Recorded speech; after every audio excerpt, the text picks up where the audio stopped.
le Seigneur te rende sensible à sa parole. Amen. Il dit, toute chose va passer, mais ta parole ne passe pas. Amen. Il est la parole qui ne passe pas dans ton cœur. Il est la parole qui n'est pas loin de toi. Il est la parole qui est en toi. Il est la parole qui est à côté de toi. Il est la parole qui te regarde.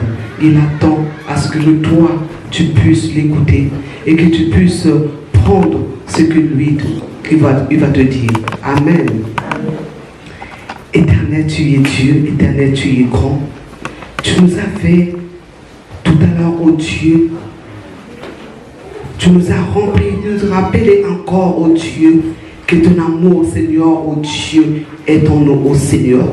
Qu'aucun homme, oh Dieu, oh Seigneur, même ceux qui nous ont mis au monde, ne peuvent nous aimer comme toi tu nous as aimés. Personne d'autre que toi, oh Jésus. Oh Père, c'est pour cela, oh Dieu, personne d'autre que toi, oh Seigneur, je m'abaisse, Seigneur, oh Dieu, devant ton trône, oh Dieu. Et Seigneur, oh Dieu, je dis, Seigneur, moi, Seigneur, oh Dieu, je me prosterne, Seigneur, oh Dieu, devant ta grâce, oh Dieu. Et je te dis, oh Père, règne, oh Dieu, règne, oh Seigneur, en toutes choses. Que ça soit pas, Seigneur, moi, mais que toi, oh Dieu. Car Moïse disait, Seigneur, ce n'est pas mon peuple. Quand tu disais à Moïse, regarde ton peuple, Moïse te disait, ce n'est pas mon peuple. Parce qu'il savait que c'est ton peuple, oh Dieu. Parce que c'est toi qui es monté à la croix, Seigneur, pour sauver. C'est toi, oh Dieu de gloire. C'est pour cela, oh Dieu, je te dis, règne pendant tous les temps. C'est pour cela, oh Dieu, encore, je dis au Père de gloire, là où tu règnes, rien, Seigneur, oh Dieu, ne peut, Seigneur, contrecarrer, Seigneur, ton règne. Là où tu règnes, oh Dieu, toute distraction, oh Dieu de gloire, tout esprit, Seigneur, d'égarement, Seigneur, oh Dieu, est soumise, Seigneur, à toi. Tout, Seigneur, oh Dieu, qui se mettra en rencontre, Seigneur, oh Dieu, de ta volonté en ce jour, oh Dieu, te rencontrera. Parce que, Seigneur, je te lève en ce jour, je te lève en ce lieu encore comme étendard, parce que tu es Dieu. Gloire et louange à toi. Merci Jésus. Amen. Amen. Aujourd'hui, nous allons parler de la faiblesse.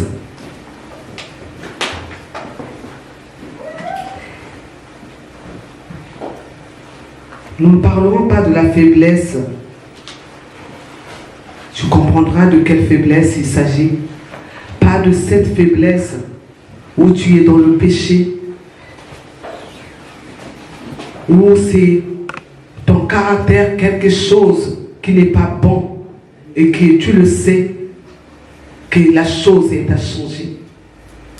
Mais tu t'affaiblis davantage sur la chose. Ou dans le péché, tu te dis, je ne peux rien faire, je suis faible, je ne peux rien, je ne peux pas changer. Et nous continuons à pécher davantage. Nous continuons à marcher dans ce péché. Et nous disons dans notre bouche, non, je ne peux pas, je suis faible, la chose est plus grande. Rien n'est plus grand que le Seigneur. Jésus a payé le prix pour le péché. Donc rien ne peut te dire à toi et à moi que nous devons être faibles en péchant. Car Dieu nous dit de ne pas, de fuir le péché, loin du péché, mais de marcher dans la sanctification. Il est de ton devoir, il est de mon devoir de marcher dans la sanctification. Amen. Donc ce n'est pas de cette faiblesse qui emmène à ce que nous suions davantage et que nous disons que je suis faible, que je ne peux rien, que tu ne peux rien. Jour en jour, nous continuons à faire les mêmes choses. Ce n'est pas cela que nous allons parler en ce jour. Mais nous allons parler de cette faiblesse où tu n'as pas la force de faire quoi que ce soit. Cette faiblesse, un état où ta force physique, tout en toi ne dépend plus de toi, où tu ne sais même plus là où tu vas, si ce n'est que t'accrocher à Jésus de tout ton cœur. Nous allons lire 2 Corinthiens 12, de 1 à 10.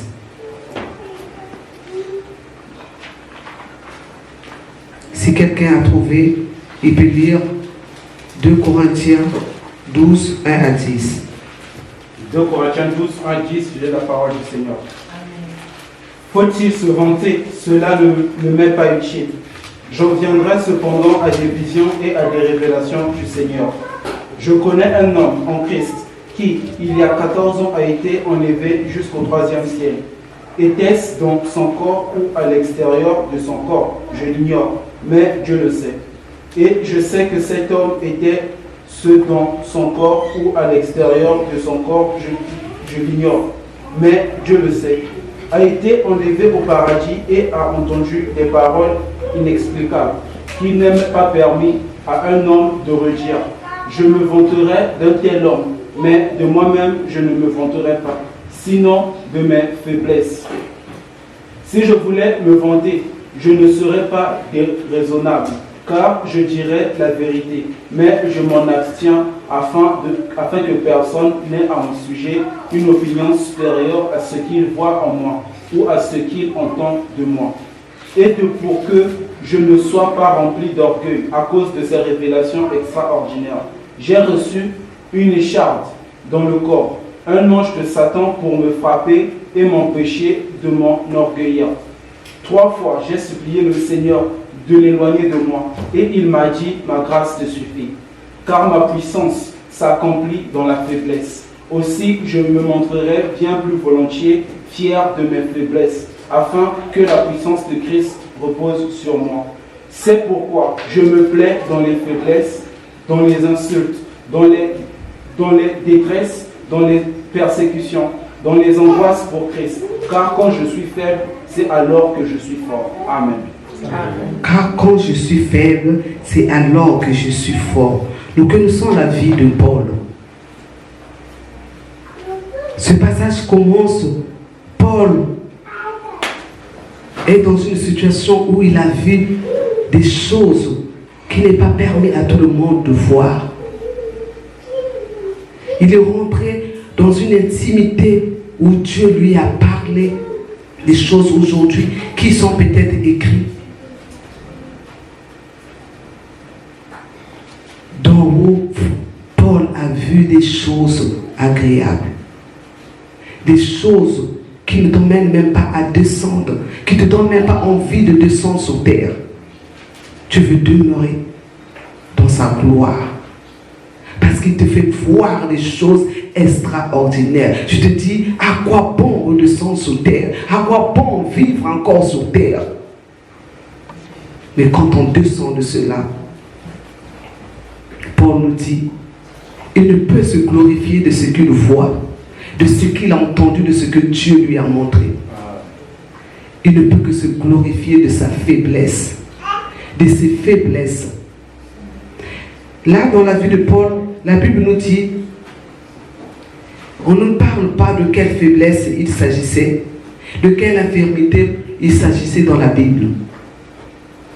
C'est pour cela que nous allons prendre la faiblesse, cet état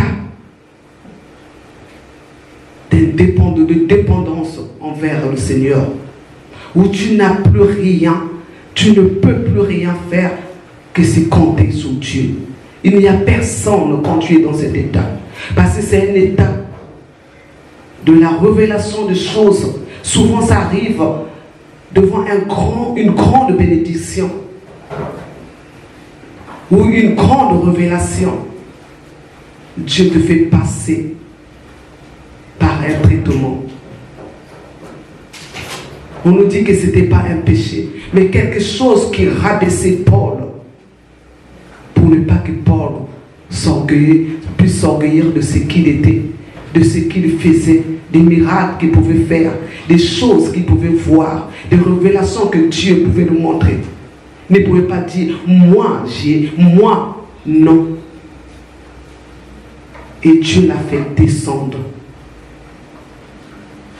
La chose lui est arrivée pour nous faire comprendre qu'il n'était qu'un homme. Tu montes, Dieu te fera descendre. Alléluia. Tu montes, quel que soit ce que tu es, quelle que soit les révélations que tu peux avoir, quels que soient les miracles, quels que soient les prodigues, quelles que soient les choses, Dieu te fera descendre. Il faudra que Dieu nous fasse comprendre que nous sommes. C'est pour cela que Dieu va tellement nous traiter, nous faire descendre et nous donner une leçon. Et c'est pour le bien. Et pendant ces moments-là, personne ne peut être sur ton chemin. Personne ne peut comprendre. Et Paul a choisi de ne pas s'orgueillir de ce que les hommes pouvaient voir, mais de seulement regarder à soi. Il est rentré en soi, il a compris que lui, il n'était rien, si ce n'est qu'un homme fait de poussière. Donc tout ce qu'il pouvait voir venait de celui qui le faisait voir. Donc tout ce qu'il pouvait faire venait de celui qui avait décidé de le faire. Ça ne dépendait pas de lui. Paul a écrit. Nous admirons la vie de Paul, de ce que Dieu a fait à travers Paul. Mais Paul a choisi de ne pas s'orgueillir des choses qu'il pouvait faire pour Dieu. Mais il regardait. La chose arrivait tous les temps. Ça lui rappelait qu'il n'était qu'un homme.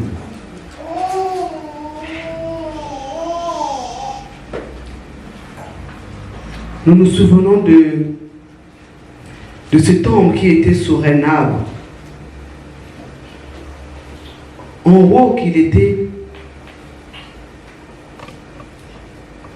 il avait besoin de Jésus. Il regardait. Il disait, il appelait Jésus. Mais quand Jésus a levé les yeux, il a vu en haut d'un arbre. Il a dit, descends. Descends. Nous ne pouvons être en haut. Nous ne pouvons que descendre. Il faudrait que tu descendes. Il faudrait que je descende pour que Dieu commence à faire quelque chose. Il faudrait que je me regarde pour que Dieu fasse quelque chose. Cette faiblesse-là, elle n'est pas de celle qu'on peut dire qu'on a péché, mais c'est celle qui t'emmène à agir, à regarder à Dieu. Tu ne peux pas. Ce n'est pas une faiblesse où tu es faible, tu nies ton état. Tu te défends, tu te trouves des excuses, tu te caches. Cette faiblesse ne t'emmène pas en colère. Elle ne t'emmène pas devant le chemin du péché. Elle t'emmène vers le Seigneur. Elle t'emmène. Paul, ça ne l'a pas emmené à s'orgueillir dans le péché, mais ça l'a emmené encore à regarder à Jésus. À regarder à celui qui l'a appelé sur la route de Damas.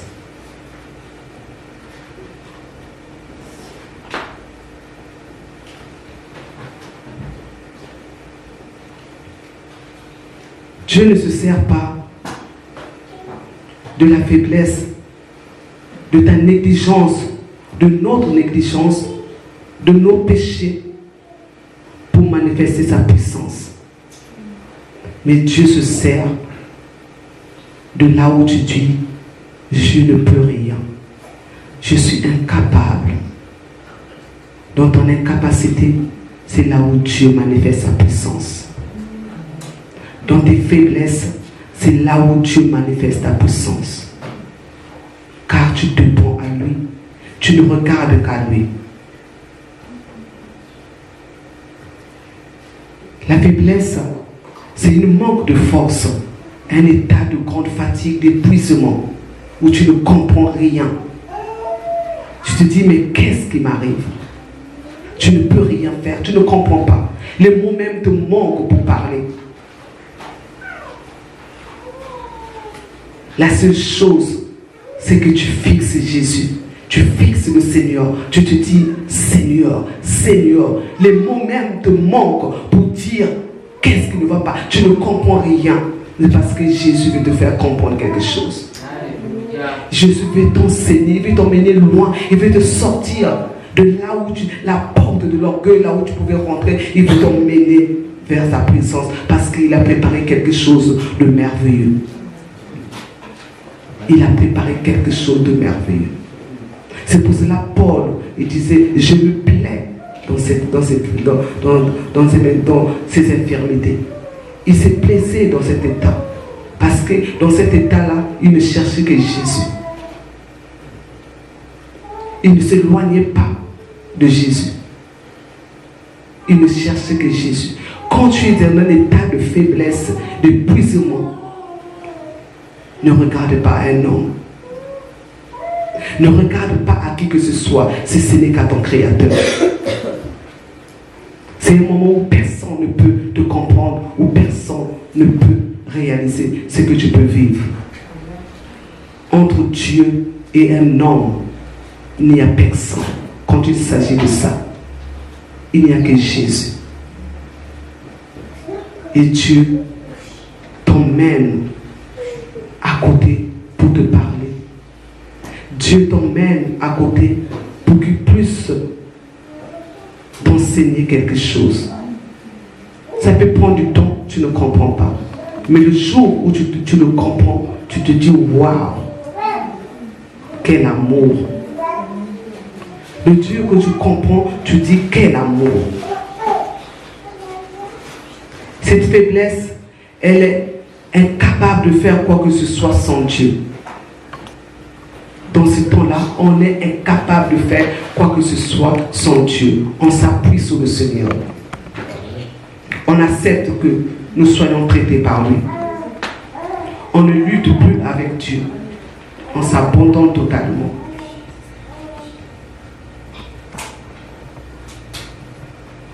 Là où tu disais, moi je suis capable de faire, tu déposes les armes. Amen. Tu déposes tout et tu laisses le Seigneur faire. Tu ne peux pas nier ce que Dieu fait. Il y a un homme qui a vécu un temps où il a fait de grandes choses pour Dieu. Il a fait des choses qui ont étonné Dieu, qui ont étonné les hommes. Mais après cela, si nous voyons après ce qui est arrivé, nous allons parler d'Élie. Élie, c'est un homme qui a manifesté, que Dieu a utilisé pour manifester sa puissance devant le Dieu du Baal. Il s'est levé. C'est un homme, quand tu sais, il s'est levé devant le peuple d'Israël, devant le roi, devant les dieux, devant tout ce qui était là. C'est un homme qui pouvait dire avec assurance, certitude, l'Éternel Dieu d'Abraham, d'Isaac et d'Israël, que l'on sache aujourd'hui que tu es le Dieu d'Israël, que je suis ton serviteur au bout de ses forces. Il disait, il s'est levé, il a brandi fort son Dieu. Même devant Jézabel, il disait, tu verras qui est Dieu. Il a fait de grandes choses. Dieu s'est manifesté, Dieu l'a utilisé puissamment. Mais après cela, voici le même homme qui a vu de grandes choses, qui a fait de grandes choses. Il commence à fuir devant une femme. Il fuit, il demande même la mort. Dans 1 Roi 18:36, c'est là où il dit, l'Éternel Dieu d'Abraham, il bondit son Dieu devant tous. Il est sûr de ce Dieu qui sert. Il se dit serviteur, il n'y a pas de doute. Serviteur de Dieu, il n'y a pas de doute. Serviteur du grand Dieu, il n'y a pas de doute. Il sait que quand il parle, le Seigneur fera. Il sait que quand il va dire quelque chose, le Seigneur va manifester sa puissance. Il connaissait son Dieu. Il connaissait son Dieu. Mais quand une femme s'est levée devant lui, quand une femme l'a menacé, il a oublié de bondir ce Dieu encore. Il a fui. Il était épuisé. Il se sentait maintenant seul. jusqu'à aller même vouloir demander la mort. Dans Paul, dans notre passage principal, dans 2 Corinthiens, il dit « Ma grâce te suffit ». Il disait à Paul « Ma grâce te suffit » de s'appuyer tout simplement sur la grâce. Dieu n'a pas abandonné. Dieu ne l'a pas abandonné. Dieu n'a pas abandonné Élie.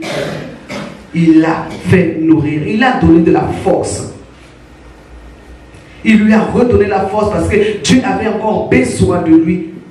Quand Dieu te renouvelle la force, Dieu te donne encore la force parce que Dieu attend encore à ce qu'il fasse quelque chose avec toi.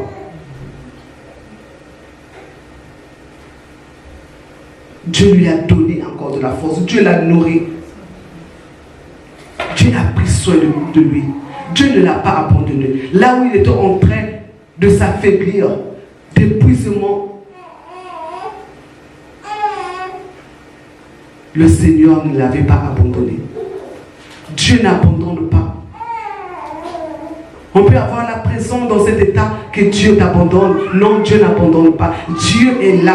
Dieu est toujours là. Il n'abandonne pas. Parce qu'il dit, c'est dans les faiblesses que sa puissance se glorifie. Dans sa puissance, c'est quand tu es faible que Dieu commence. C'est quand tu t'abaisses que Dieu commence. Quand tu commences à comprendre, c'est là où Dieu commence. Quand tu as compris qui tu es réellement, que sans Dieu, tu n'es rien. C'est là où Dieu commence à faire de grandes choses avec toi. Dieu ne fera pas de grandes choses quand tu seras en haut. Dieu ne te regardera pas quand tu seras orgueilleux. Dieu ne te regardera pas quand tu diras c'est moi qui fais. Dieu te regardera. Dieu commencera à faire de grandes choses avec toi quand tu vas comprendre que tu n'es qu'un homme.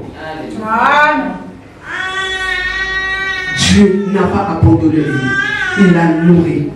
Il lui a donné la force pour poursuivre encore la mission, pour faire le service, ce que Dieu voulait qu'il fasse. Qu'il soit ainsi pour toi et moi, de ne pas croire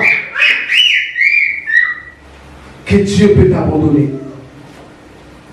Ne crois pas que ce Dieu d'amour peut abandonner. Car la Bible nous dit, dans Ésaïe 40, 29,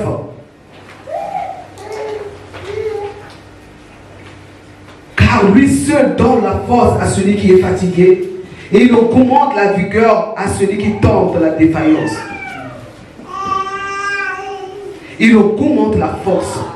Il donne la force. C'est ce Dieu-là, il n'abandonne pas. Dieu te donnera la force. Dieu te donnera, tu te rendras vigueur. Dieu te donnera. À Gédéon, il a dit, il se sentait faible devant. Il dit, comment vais-je aller combattre? Comment? Mais Dieu a pris. La prière, Dieu l'a rendu fort. Dieu n'a pas voulu qu'il se batte avec beaucoup, mais un peu d'ombre suffisait. Alléluia. Lui qui était petit, fortifie-toi et prends courage et avance. Dieu n'abandonne pas. Dieu a restauré, il a remis Élie à sa place pour qu'il puisse choisir quelqu'un qui va prendre. Parce que c'était son temps de s'arrêter. Mais Dieu ne l'a pas abandonné dans un échec. Dieu ne l'a pas abandonné. Dieu n'a pas donné gloire à Jézabel. Dieu a donné gloire à son nom. Dieu n'abandonne pas ses serviteurs. Dieu ne t'abandonnera pas. Si seulement tu regardais à Jésus. Si seulement tu ne cherchais pas à te justifier. Si seulement dans cet état, dans ton état, tu ne cherchais pas à t'excuser, à nier l'évidence qui est devant toi. Si seulement tu ne cherchais pas à regarder aux autres au lieu de regarder à soi. Quand nous aurons compris cela, Dieu fera de grandes choses avec nous. Quand nous aurons compris cela, cela va produire la gloire de Dieu en nous. Cela va rendre la chair impuissante. Tout ce qui peut t'attirer vers le péché, tout ce qui peut t'attirer à t'orgueillir, Dieu va le rendre impuissant. Parce que tu vas dépendre uniquement de lui.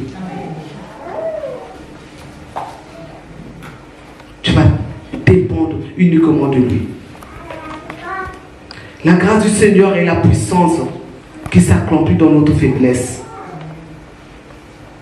Cette grâce nous rapproche de lui. Dieu nous fortifie.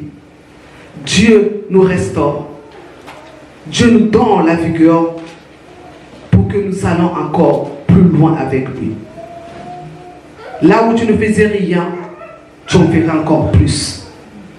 Parce que Dieu te fortifie. Dieu te donne la force. Et Dieu te rend persévérant. Tu persévères dans les choses. Tu marches parce que tu as compris que Dieu ne t'a pas abandonné et que Dieu ne t'abandonnera jamais. Le psaume 62 au verset 12.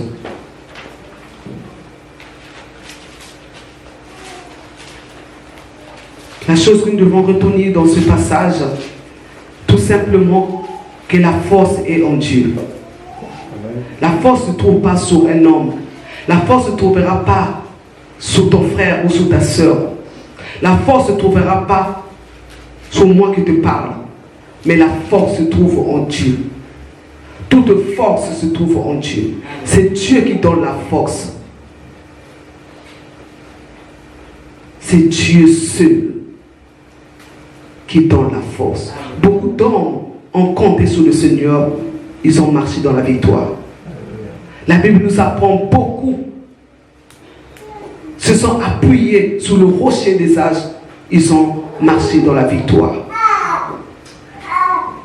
Mais leur route n'était pas parfaite, car nul ne peut être parfait si ce n'est que Jésus seul. Nul ne peut accomplir des choses parfaites si ce n'est que Jésus qui les fait. En quoi vais-je m'orgueillir de ce que Jésus fait à travers moi, à travers toi? En quoi te glorifierais-tu de ce que Dieu fait? En quoi allons-nous nous orgueillir? En quoi nous dirons c'est moi qui ai fait? Quel que soit ce que tu fais, c'est Jésus qui est l'auteur de ce que tu fais. Et c'est Jésus qui est l'accomplissement de ce que tu as accompli.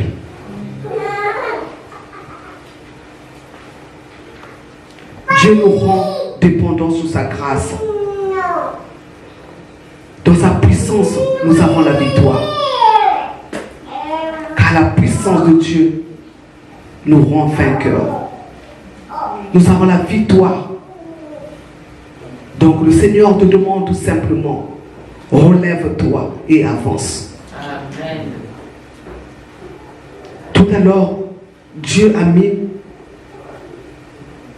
dans le cœur du modérateur de regarder à son amour. Si nous regardons, ce n'est pas seulement ici, mais chaque seconde, à chaque moment, si nous regardons à cet amour, nous serons fortifiés.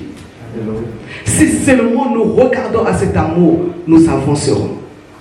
Mais Dieu ne dit pas que ça ne t'arrivera pas. Il y a des moments où tu seras faible pour que Dieu te fasse comprendre de te faire descendre. Et à chaque fois que ça t'arrivera, ne prends pas la porte de l'orgueil. Ne prends pas la porte du péché, mais prends la porte de la vérité, de celle qui dépend de Jésus. De celle où dit, Seigneur, je n'y arriverai pas si toi, tu ne me fais pas marcher. Je n'y arriverai pas si toi, tu ne me fais pas parler. Je n'y arriverai pas si toi, tu ne me relèves pas. Je n'y arriverai pas. Et tu ne t'en prends qu'à toi-même. Tu ne regardes qu'à toi-même.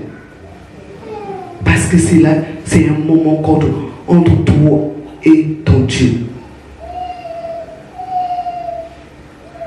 Tu ne te trouves plus des excuses. Qu'est-ce que nous avons à faire de nos excuses? Dieu m'a créé, que je dépends de lui, que toute la gloire de ma vie vient de lui. Qu'avons-nous que Jésus n'a pas fait? Qu'avons-nous accompli que Dieu n'a pas accompli? Où es-tu allé où Dieu ne t'a pas dévancé? Qu'as-tu fait pour pour l'œuvre de Dieu que le Seigneur n'a pas accompli. Il dit c'est son œuvre. C'est lui qui en est l'auteur. C'est lui le créateur. Quand tu le créais, quand il crée un homme, quand il a créé l'homme, nul n'était là, si ce n'est que lui-même. Le Seigneur nous demande tout simplement de regarder à lui, de reconnaître tout simplement que tu es un homme. Mais gare à toi et à moi de nous orgueillir de ce que le Seigneur fait. Quoi que le Seigneur te montre, quoi que le Seigneur t'utilise dans sa puissance, quoi que le Seigneur t'utilise en tout, gare à toi de ton orgueillir. Fais comme Paul. Fais comme Paul. Cache-toi dans les bras de l'Éternel. Cache-toi et dis, tout dépend de toi. Règne, prends le contrôle de toutes choses et moi, je suivrai. Parle et j'obéirai. Fais comme Paul. Nous admirons bien Paul, mais Paul a donné de sa personne. Donne, Paul, dans tout ce que tu faisais. Paul aussi, de sa personne, il a obéi. Il a souffert, mais il a regardé à Dieu. Il a fait des choses. Tu tombes, tu te relèves et ne recommence pas. Avance, car l'Éternel est avec toi. Amen. Amen. Ne t'endors pas. Je ne sais pas ce que tu vis. Je ne sais pas où tu en es. Mais regarde à l'Éternel.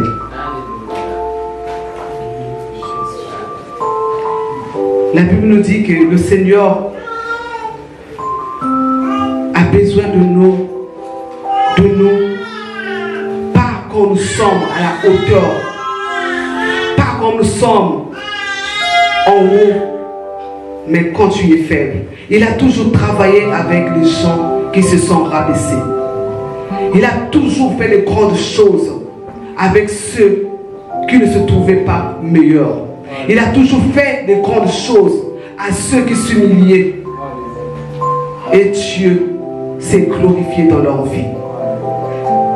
Si tu veux que Dieu manifeste sa puissance dans ta vie, que les portes s'ouvrent, commence à t'abaisser tout simplement. Commence à être dépendant totalement de Christ. Commence à regarder totalement à Christ. Commence à ne plus regarder à soi. Commence à ne plus regarder à qui que ce soit. Commence à ne plus regarder à un frère. Commence à ne plus regarder à une soeur. Mais regarde à Jésus. Amen. Et tu verras la puissance de Dieu. Dans 1 Corinthiens 1 au verset 27.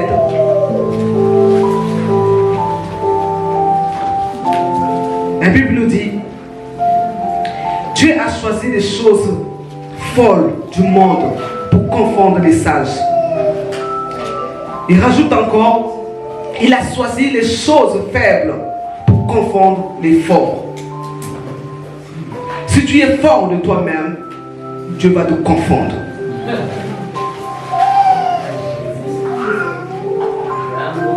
Si je me dis dans sa maison, dans ma vie, que je suis fort, Samson a vécu cela. Il croyait toujours qu'il avait la force. Il s'est levé en disant, lui il est toujours là, mais il avait oublié que Dieu n'était plus là.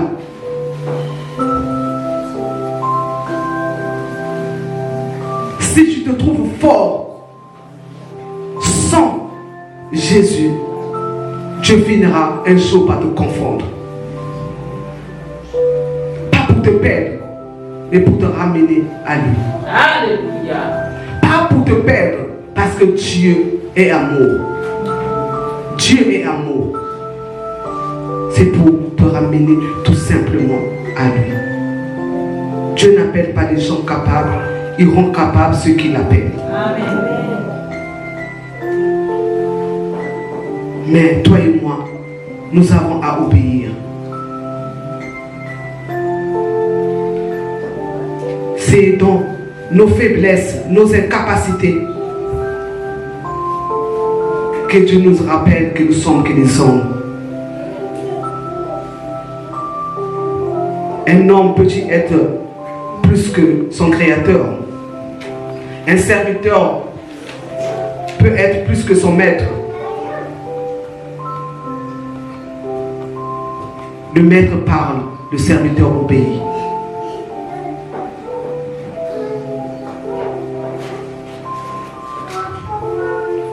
Nous allons noter aussi 2 Corinthiens 13, 4. Et nous allons finir par là. Nous allons parler de ces hommes qui ont accepté leur faiblesse, qui n'ont pas pris la porte de l'orgueil, mais qui ont rendu leur incapacité dépendante de Christ en disant: je ne peux rien, mais c'est vers toi que je viens. Est-ce que nous pouvons lire ce passage de 2 Corinthiens 13, verset 4? 2 Corinthiens 13, verset 4, c'est la parole du Seigneur. Oui, Christ a été crucifié à cause de sa faiblesse, mais il vit par la puissance de Dieu. Nous aussi, nous sommes faibles en lui, mais nous vivons avec lui par la puissance de Dieu pour agir envers vous. Amen. Christ, l'exemple excellent, l'exemple à suivre. Lui qui est Dieu, lui qui est sans péché, sans faute, rien.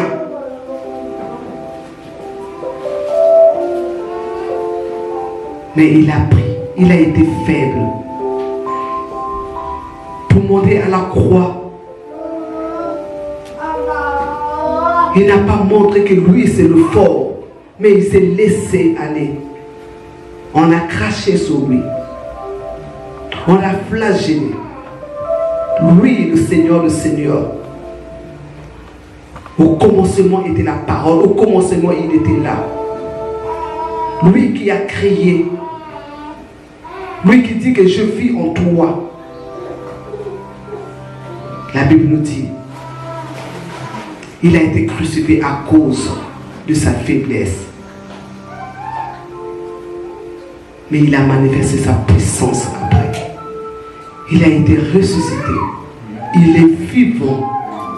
Le diable a cru qu'en le voyant faible, qu'il avait gagné. Qui peut gagner Jésus? Si tu vis cette faiblesse, pas celle qui est dans le péché, qui est une négligence, où tu continues à te souiller davantage, mais si c'est cette faiblesse-là, où tu es épuisé, tu ne comprends rien, mais tu t'approches du Seigneur, tu as laissé toutes les choses à côté. Si ce n'est que le Seigneur te dit, je ne peux rien, tu n'arrives plus, mais tu t'approches de Dieu. Alors là, Dieu te ressuscite. Car il dit, nous sommes faibles en lui, mais nous vivons avec lui par la puissance de Dieu pour agir. Agir pour faire quoi? Agir pour m'élever. Agir pour servir. Agir pour proclamer la bonne nouvelle. Agir pour demeurer fidèle en lui. Agir pour faire des grandes choses qui glorifient son nom. Agir pour être le témoin dans cette vie de gloire. Agir pour être l'exemple dans ma famille que Jésus est vivant. Alléluia. Agir partout où j'irai. En me voyant, on voit Jésus. C'est cette puissance que Dieu attend de toi et de moi. Dieu ne nous fait pas passer dans cet état. Dieu ne veut pas passer dans cet état pour que nous restions les mêmes. Mais il nous fait passer pour nous restaurer. Pour que quand nous nous levons, tu te surprends toi-même, tu te dis, waouh, qu'est-ce qui s'est passé? Ah, je vis quelque chose. Tu ne comprends même pas ce qui s'est passé parce que Dieu t'avait caché. Tu ne comprends pas. Parce que tu ne peux même pas dire que c'est toi qui as fait quelque chose. Tu ne peux même pas dire que je me suis levé. Tu ne peux même pas dire que j'ai fait quelque chose. Tu ne peux rien. Parce que tu sais que tout cela, c'est Dieu qui l'a fait. Tu ne peux rien. Les mots, quand on te dira, esprit même, qu'est-ce qui s'est passé? Tu es incapable même de dire qu'est-ce qui s'est passé. Parce que tu étais tout simplement épuisé, tout simplement abattu, tout simplement. Mais tu as regardé au Seigneur, tu as regardé au rocher des âges, tu as regardé à cette forteresse, tu as regardé à celui qui donne la vie.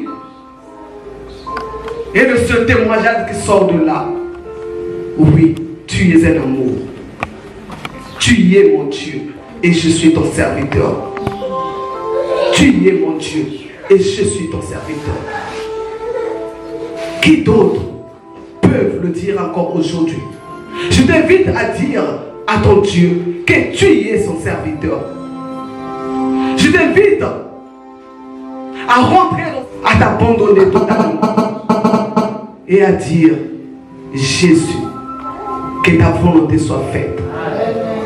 À dire: Jésus, que ta volonté soit faite. Amen. Je te prie tout simplement de te lever.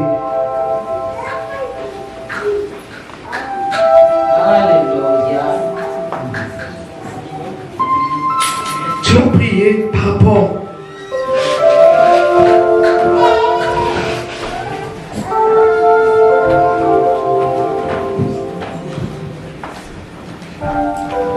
à ce passage. Nous sommes faibles en lui, mais nous vivons avec lui. Il vit par la puissance de Dieu. Dieu vit en nous. Nous sommes faibles en lui, pas dans les choses du monde, mais pour les choses du Seigneur, parce qu'il nous rend forts. Commence à dire au Seigneur: que le Seigneur te fasse comme à Gédéon. Que le Seigneur, que la parole te fortifie toi et prends courage. Sois l'accomplissement pour que tu avances pour nous servir. Pour que tu avances partout où Dieu t'appelle de le faire. Commence à élever ta voix. Demande au Seigneur que cette parole, nous le lisons, nous le disons, mais que cela soit vie en moi. Fortifie et prends courage. Oh Seigneur, que je sois fortifié, que ce courage soit palpable, oh Dieu. Que cette force, la force est en toi. Ce n'est pas sur un homme, mais la force se trouve en toi. Oh Dieu, rends-nous, Seigneur, oh Dieu, fort, oh Père. Fort, pas pour les choses de ce monde, mais fort pour les choses, Seigneur, oh Dieu, qui te glorifie. Car nous voulons faire les grandes choses. Tu n'as pas fini avec Élie. Tu n'avais pas fini avec Moïse. Oh Seigneur, tu as fait les grandes choses. Mais Seigneur, un homme qui était capable de parler, mais tu l'as utilisé puissamment. Oh Père, Seigneur, dans nos faiblesses, oh Père, que nos faiblesses, Seigneur, oh Dieu, vois, Seigneur, ta force, ta puissance, oh Dieu, se manifeste, oh Dieu, que c'est là, oh Dieu, nous venons, ces serviteurs que tu agrées, des serviteurs que tu appelles, oh Dieu de gloire, à servir, Seigneur, dans ton œuvre. Appelle, oh Roche Karabasende de Moshe, oh Rabakasa Karaboshe, Indere Korabasai. Commence à dire quelque chose, dis à ton Dieu, Seigneur, donne-moi la force d'avancer, donne-moi la force d'aller de l'avant, donne-moi la force de parler de toi, donne-moi la force de faire les choses dans ta maison, donne-moi cette force, oh Père. Alléluia, Seigneur, Jésus, sans toi, qui peut faire? Sans ta puissance, que ferons-nous, oh Dieu? Sans ta révélation, que ferons-nous, oh Dieu? Oh Seigneur, Jésus, cache, mon Dieu, garde-nous que tu n'as pas fait. Dès le commencement du monde dans le mer, quand tu nous as bénis sur cette terre, Seigneur, c'est toi, Seigneur, mon Dieu, oh, qui a permis que les cris, Seigneur, mon Dieu, qui puissent entendre, Seigneur, ceux qui étaient là, Seigneur, mon Dieu. Aujourd'hui encore, oh Père, tu nous emmènes, oh Dieu de gloire, Seigneur, à faire ta volonté. Oh, nous ne voulons, oh Dieu de gloire,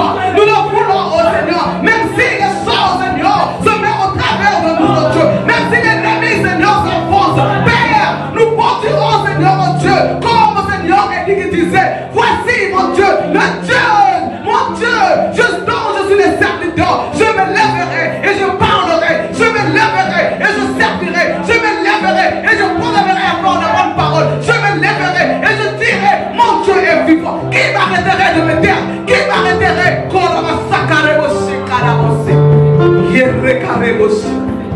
Qui? Car toute la puissance émane de lui. Toute la puissance vient de lui. La grâce me suffit. Dis, ta grâce me suffit. Tu l'as dit à Paul. Ainsi nous sommes ce peuple qui dit, Seigneur, que ta grâce suffit sur ce peuple. Seigneur, que tu appelles à te servir. Seigneur, Jésus, et de ces cailles. Merci Seigneur. Merci Jésus.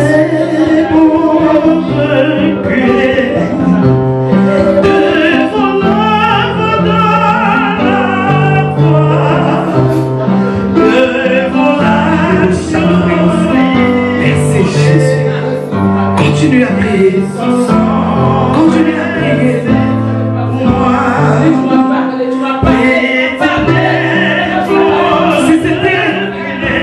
Si cette faiblesse qui entraîne à t'orgueillir, ferme la porte, dis-le. Oui, je la ferme dans le nom puissant de Jésus. Si c'est le péché, dis, je te refuse. Je ne veux plus me souiller davantage.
Donc Dieu dit, ma grâce te suffit.